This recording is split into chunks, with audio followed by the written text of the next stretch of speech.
Two-strokes, unlike four-strokes, burn oil by design, sound ridiculous, and as there is a power stroke every revolution, in theory they are more efficient.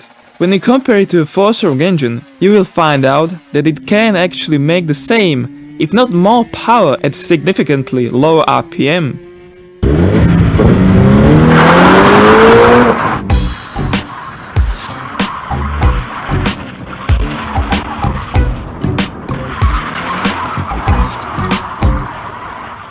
Suzuki RG500 Gamma.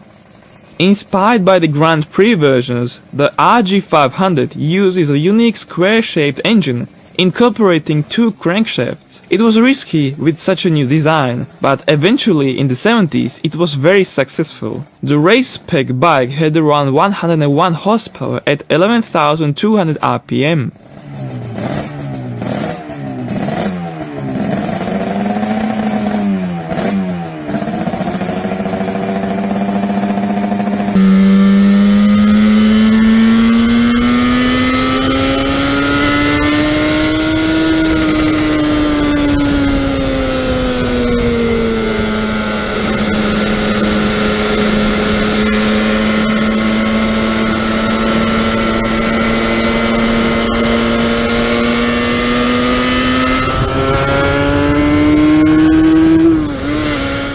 Kawasaki KR500.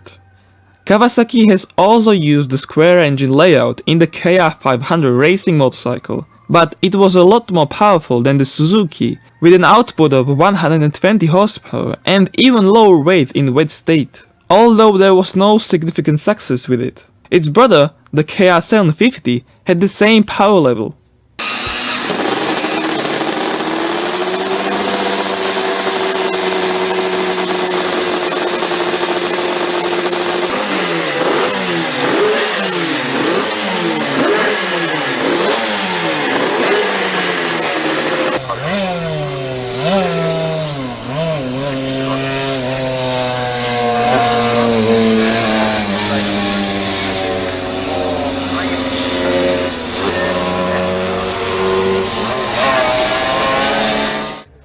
Yamaha TZ750.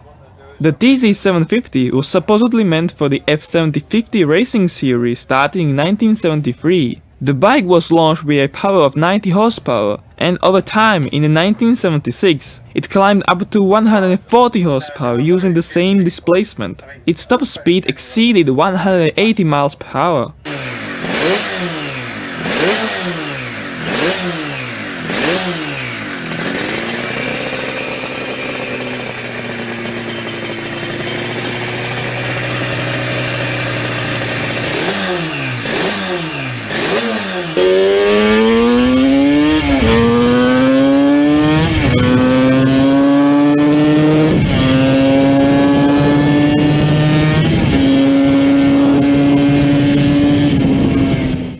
Honda NS500.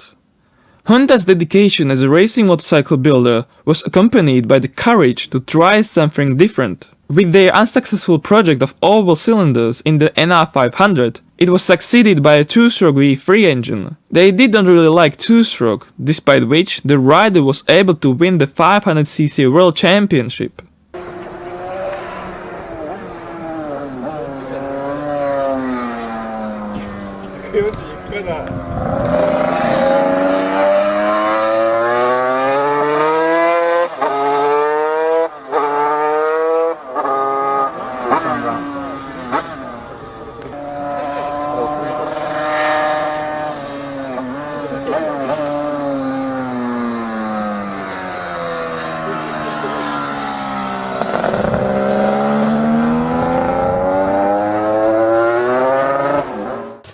Bimota 500V Duo.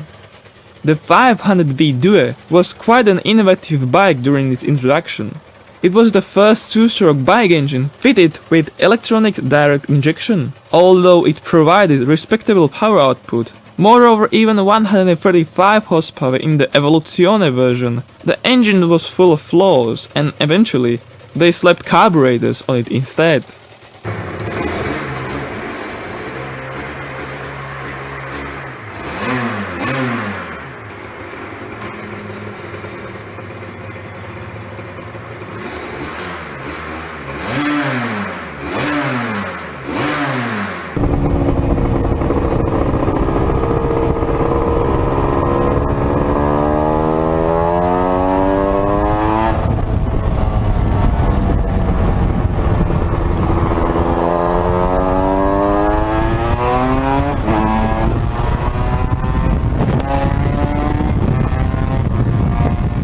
Honda NSR 500V.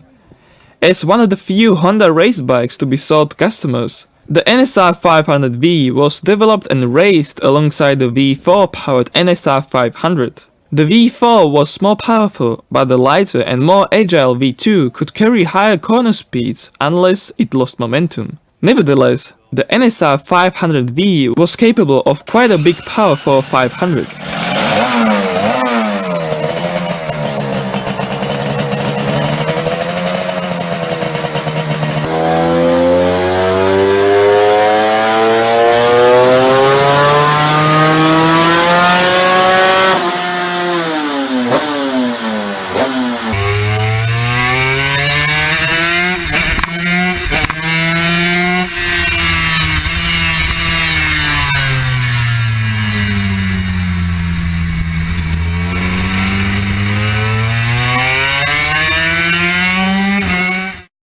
Ronax 500.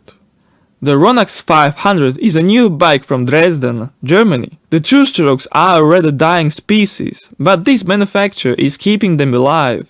Though with a price tag of 100,000 euros, excluding taxes, it is a very expensive bike, but is meant to provide unrestricted and pure joy of riding on the street, as well as the track.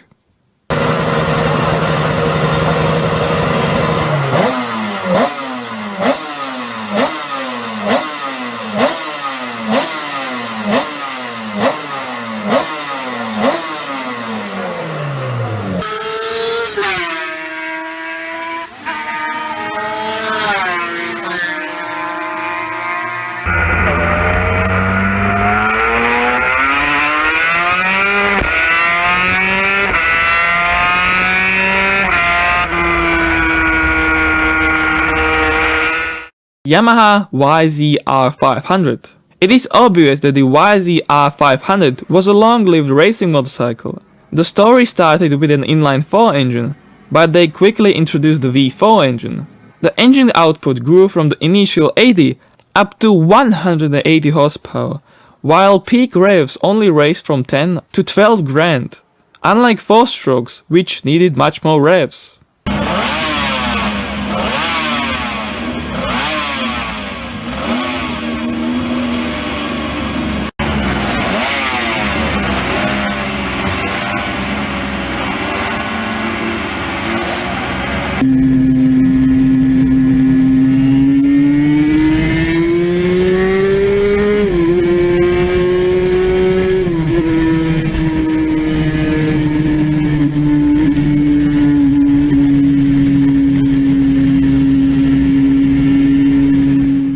Suter MMX 500.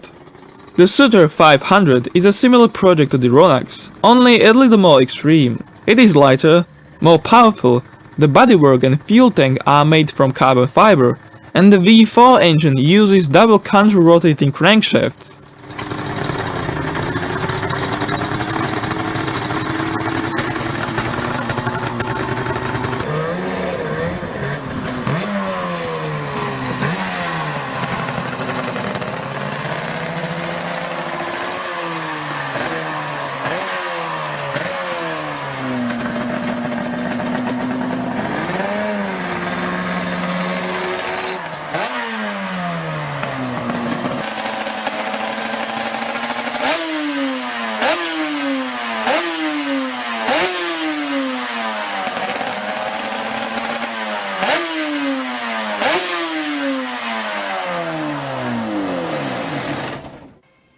Honda NSR 500.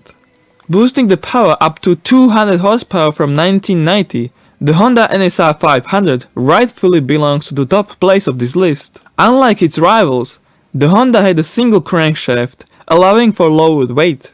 An Australian rider, Michael Mick Sidney Doran, won an unbelievable 54 total 500cc championships, dominating the 500 category like no other man or machine ever before. For the record, it is exactly 400.8 horsepower this bike produced per 1 liter.